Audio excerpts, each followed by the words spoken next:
मनुष्य को धीरे धीरे कंगाल बना देती हैं ये 11 आदतें। व्यक्ति की कुछ आदतें उसके जीवन में मुसीबतों का भंडार लगा देती हैं और गरीब बनाकर छोड़ती हैं। इसलिए इन आदतों से जल्द तौबा कर लेने में ही समझदारी है। अगर आप चाहते हैं कि आप पर लक्ष्मी जी की कृपा बनी रहे तो बुरी आदतों को खत्म करना बहुत जरूरी है।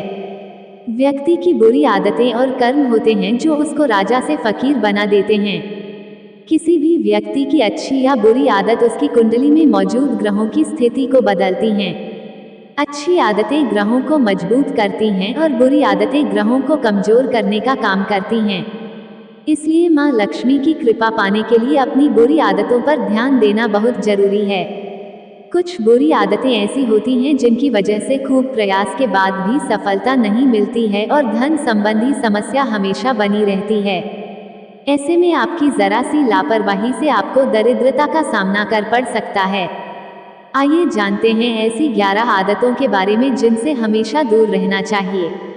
लेकिन उससे पहले अगर आप भी चाहते हैं कि लक्ष्मी माता का आशीर्वाद हमेशा आपके साथ रहे तो इस वीडियो को एक लाइक करें और चैनल को सब्सक्राइब करें और कमेंट बॉक्स में जय लक्ष्मी माता जरूर लिखें।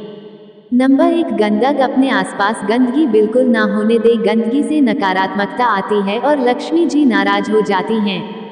इसलिए नियमित रूप से अपने आसपास साफ सफाई रखें ताकि जीवन में सुख समृद्धि बनी रहे। नंबर 2, नाखून चबाना। अगर आपकी भी नाखून चबाने की आदत है तो इसे तुरंत बदल दें, क्योंकि नाखून चबाने से व्यक्ति की कुंडली में सूर्य ग्रह कमजोर हो जाता है और व्यक्ति के मान सम्मान, स्वास्थ्य और कार्यों पर गलत प्रभाव देखने को मिलता है। नंबर 3, बिखरी रसोई। अगर आप किचन में सामान ऐसे ही फैला छोड़ देते हैं तो यह आर्थिक तंगी का कारण बनते हैं। रसोई घर में चीजों को व्यवस्थित ढंग से ना रखने पर घर में दरिद्रता का निवास होता है। नंबर 4, पशु पक्षियों को दाना ना डालना। अगर आप पशु पक्षियों को दाना नहीं डालते तो आज से ही दाना डालने लगे, क्योंकि बेजुबान जानवरों को भोजन कराने से कुंडली के अशुभ ग्रह शुभ फल देने लगते हैं और बुध ग्रह भी मजबूत होता है। इससे करियर की रुकावटें दूर होती हैं। नंबर 5, बेड पर गंदी फटी चादर होना। बेड पर गंदी या फटी चादर होने का सिर्फ स्वास्थ्य पर ही नहीं बल्कि वास्तुशास्त्र के मुताबिक मनोदशा और आर्थिक जीवन पर भी नकारात्मक प्रभाव पड़ता है। ऐसी चादर एक नकारात्मक वातावरण बनाती है। गंदा बिस्तर वास्तु दोष पैदा करता है जो आर्थिक समस्याओं को आमंत्रित कर सकता है। नंबर 6, छेद वाले अंडरगारमेंट्स पहनना। हिंदू धर्म की मान्यता के अनुसार छेद वाले कोई भी पुराने और फटे कपड़े नहीं पहनने चाहिए। ये दरिद्रता यानी अलक्ष्मी आमंत्रित करती है। साथ ही फटे कपड़े पहनने से स्वयं का सम्मान कम होता है और आत्मविश्वास में कमी आती है, जिसका असर हर काम पर होता है। मान्यता है कि इससे बनते हुए काम भी बिगड़ जाते हैं।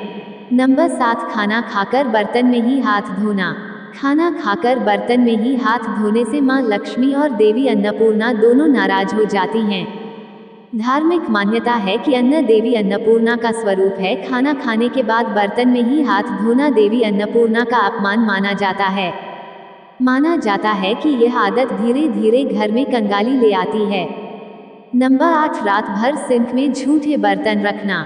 ये हिंदू धर्म की बड़ी प्रचलित मान्यता है कि रात भर झूठे बर्तन सिंक में रखने से माँ लक्ष्मी नाराज होती है और घर में धन की कमी होने लगती है। कहते हैं कि बर्तन माँ लक्ष्मी का प्रतीक होते हैं, जिन्हें गंदा रखने से माँ लक्ष्मी नाराज होती है। इससे घर में धन की भीषण कमी हो सकती है। नंबर 9, खाते समय बीच में भोजन छोड़ना। ये भी काफी प्राचीन मान्यता है कि खाते समय बीच में भोजन नहीं छोड़ना चाहिए। आजकल लोग मोबाइल फोन पर कॉल आते ही खाना छोड़कर बातें करने लगते हैं। धार्मिक दृष्टि से यह गलत है, यह अन्न का अपमान है। खाना खाते समय बीच में भोजन छोड़ने से माँ लक्ष्मी नाराज होती है। नंबर 10, पैर घसीट कर चलना। अगर आप पैर घसीट कर चलते हैं तो यह आदत बहुत गलत होती है। इससे व्यक्ति के वैवाहिक जीवन पर गलत प्रभाव पड़ता है। सिर्फ इतना ही नहीं, आपसी मनमुटाव का सामना भी करना पड़ता है। इसके अलावा अगर आपकी आदत बैठे हुए पैर हिलाने की है तो इस आदत को छोड़ दे, क्योंकि ऐसे लोगों के मन में कोई ना कोई बात हमेशा घूमती रहती है। ऐसे लोगों का चंद्रमा कमजोर होता है। नंबर 11, मुख्य दरवाजे पर जूते चप्पल रखना। घर के मुख्य दरवाजे पर जूते चप्पल रखना गंभीर वास्तु दोष होता है। जूते चप्पल बाहर की नकारात्मक ऊर्जा को घर के अंदर लाते हैं और घर के वातावरण को दूषित करते हैं। साथ ही जिनके घर के मेन गेट पर जूते चप्पल रखे होते हैं, मां लक्ष्मी भी सौभाग्य का वरदान नहीं देती है, वे उस घर में प्रवेश नहीं करती हैं। नंबर 12, बाथरूम में खाली बाल्टी रखना। बाथरूम में रखी खाली बाल्टी से नकारात्मक ऊर्जा तेजी से बढ़ती है, इसलिए बाथरूम में रखी बाल्टी हमेशा भरकर रखें। अगर बाल्टी में पानी नहीं भरा हो तो इसे उल्टा करके रख दें। नंबर 13, रात्रि के समय झाड़ू लगाना। झाड़ू को माता लक्ष्मी का प्रतीक माना जाता है। सूर्यास्त के बाद घर में झाड़ू लगाना वर्जित होता है। कई लोग जानकारी के अभाव में या अनजाने में रात्रि के समय घर में झाड़ू लगाने लगते हैं। इससे माता लक्ष्मी रुष्ट हो जाती है, जिससे आपके धन संपत्ति पर नकारात्मक प्रभाव पड़ता है। घर में दरिद्रता का वास होता है। नंबर 14, राह चलते बार बार थूकना। बहुत से लोगों को यात्रा करते समय बार बार सड़क पर थूकने की आदत होती है। इस आदत के कारण सूर्य ग्रह से जुड़े दोष पैदा होते हैं। सूर्य दोष से आपके धन धान्य में कमी, कार्यों में असफलता, पिता से खराब संबंध आदि की दिक्कतें होती हैं। जिनका सूर्य कमजोर होता है उनको ऐसी गंदी आदत होती है, नौकरी और करियर भी गड़बड़ हो जाता है। नंबर 15, पेड़ पौधों को नुकसान पहुंचाना। पेड़ पौधे हरियाली और सुख समृद्धि का प्रतीक होते हैं, इनका ग्रहों से भी संबंध होता है। जो लोग पेड़ पौधों को नुकसान पहुंचाते हैं उनका बुध ग्रह कमजोर होता है, इससे बिजनेस और करियर में तरक्की नहीं होती है, धन हानि का योग बनता है।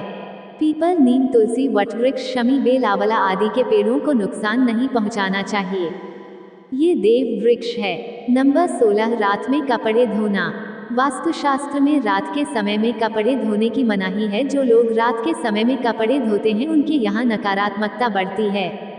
रात्रि के समय में नकारात्मक शक्तियों का प्रभाव ज्यादा होता है, इसलिए ऐसा करने से बचें। इस गलत आदत से घर की सुख शांति और समृद्धि पर असर पड़ता है। इसके अलावा रात में खाना खाने के बाद जो लोग बर्तन गंदा ही छोड़ देते हैं उनके घर में धन धान्य की कमी होने लगती है, क्योंकि बर्तन और किचन को गंदा छोड़ने से माता अन्नपूर्णा नाराज होती हैं। इससे बचने के लिए रात में भोजन के बाद किचन और बर्तन को साफ कर देना चाहिए। ये तमाम जानकारी जन रुचि को ध्यान में रखकर दी जा रही है। ज्योतिष और धर्म के उपाय व सलाहों को अपनी आस्था और विश्वास के आधार पर आजमाएं। वीडियो का उद्देश्य आपको बेहतर सलाह देना मात्र है। इस संदर्भ में हम किसी प्रकार का दावा नहीं करते हैं। दोस्तों, अगर आपको हमारी यह जानकारी अच्छी लगी हो तो वीडियो को एक लाइक जरूर करें और अपने दोस्तों के साथ शेयर करें।